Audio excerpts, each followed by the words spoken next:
నమస్కారం అండి. ఆంధ్రప్రదేశ్ రాష్ట్రంలో నిన్న మొన్న జరిగినటువంటి మహానాడు కార్యక్రమం ఏదైతే ఉందో తెలుగుదేశం పార్టీలో ఉన్నటువంటి ప్రతి కార్యకర్తకు ఒక గొప్ప పండగ. అదే మహానాడు. ఎంతో వైభవంగా తొలిసారి హైబ్రిడ్ పద్ధతిలో చేసినటువంటి మహానాడు కార్యక్రమం అనేది ఎంతో సక్సెస్ అయింది. మహానాడు కార్యక్రమంలో ప్రతి సంవత్సరం పేదవారికి, కార్యకర్తలకు, అలాగే ప్రజలకు ఏ మంచి చేయాలన్నా కూడా మహానాడు వేదికగా ఎన్నో నిర్ణయాలను ప్రకటిస్తూ ఉంటారు.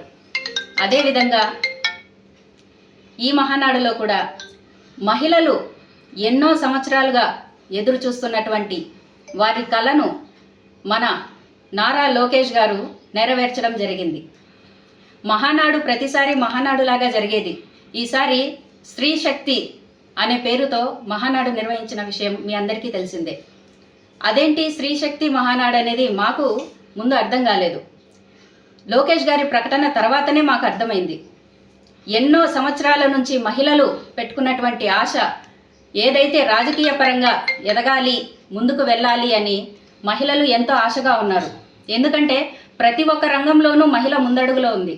ఒక డాక్టర్ అయితేనేమి, ఒక ఇంజనీర్ అయితేనేమి, పోలీస్ అయితేనేమి, ఒక గృహిణిగా ఉంటూ ఎన్నో రంగాలలో తనదైన శైలిలో ముందుకెళ్తోంది. అదే రీతిలో ఈరోజు రాజకీయంలో కూడా మాకు 33% ఇవ్వడం ఎంతో సంతోషం. చంద్రబాబు నాయుడు గారు వచ్చిన తర్వాత డ్వాక్రా మహిళల కోసమని డ్వాక్రా గ్రూపులు పెట్టడం, మహిళల అభ్యున్నతికి వారు ఆర్థికంగా బలోపేతం అవ్వాలని డ్వాక్రా పెట్టడం జరిగింది. అలాగే ఎన్టీ రామారావు గారు మహిళలకు, ఆడబిడ్డకి శ్రీనిధి ఖచ్చితంగా ఆస్తిలో సగభాగం రావాలని ఎన్టీఆర్ గారు ప్రకటించడం, అదేవిధంగా ఆనాటి నుంచి ఈనాటి వరకు కూడా మహిళలకు ఎంతో పెద్దపీట వేయడం జరిగింది. అదే రీతిలో ఈరోజు తాత, తనయుడు, అల్లుడు, అదేవిధంగా మాకు మహిళా పక్షపాతి అనేది తెలుగుదేశం ఎప్పుడు కూడా బడుగు బలహీన వర్గాలకు పక్షపాతిగా ఉంటుందనేది మరొకసారి ఈరోజు నిరూపించడం జరిగింది. రేపు జరగబోయేటువంటి ఎలక్షన్స్లో మహిళలకు 33% సీట్లు ఇస్తామని చెప్పి లోకేష్ గారు చెప్పడం వల్ల మాకెంతో సంతోషంగా ఉంది. అలాగే రేపు జరిగే ఎలక్షన్స్లో ఖచ్చితంగా కూడా 33% ఇవ్వడం వల్ల బీసీలు, ఎస్సీలు, ఎస్టీలు అందరికీ కూడా మరొక విధంగా మేము ముందుకు వెళ్ళడానికి ఒక అవకాశం. సహజంగా రాజకీయ పార్టీలు ఏవైనా కూడా మహిళలకు సీట్లు ఇవ్వాలంటే ఆలోచిస్తాయి. ఇప్పటి వరకు ఎక్కడ చూసినా కూడా మహిళల కోసం అనేది 33% సీట్లు ఇవ్వడం ఎక్కడా జరగలేదు. తొలిసారిగా ఆంధ్రప్రదేశ్ రాష్ట్రంలో నారా లోకేష్ గారు తీసుకున్నటువంటి ఈ నిర్ణయాన్ని మేము స్వాగతిస్తున్నాము.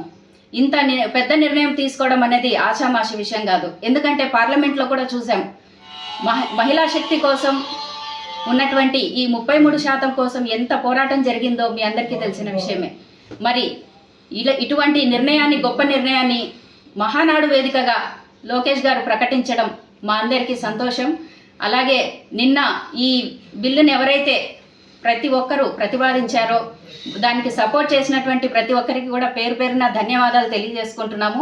మరీ ముఖ్యంగా నారా లోకేష్ గారికి, చంద్రబాబు నాయుడు గారికి మా మహిళా లోకం తరపు నుంచి కృతజ్ఞతలు తెలియజేస్తున్నామండి. లైక్ చేయండి, షేర్ చేయండి, సబ్స్క్రైబ్ చేయండి. మరిన్ని వీడియోల కోసం బెల్ సింబల్ పై క్లిక్ చేయండి.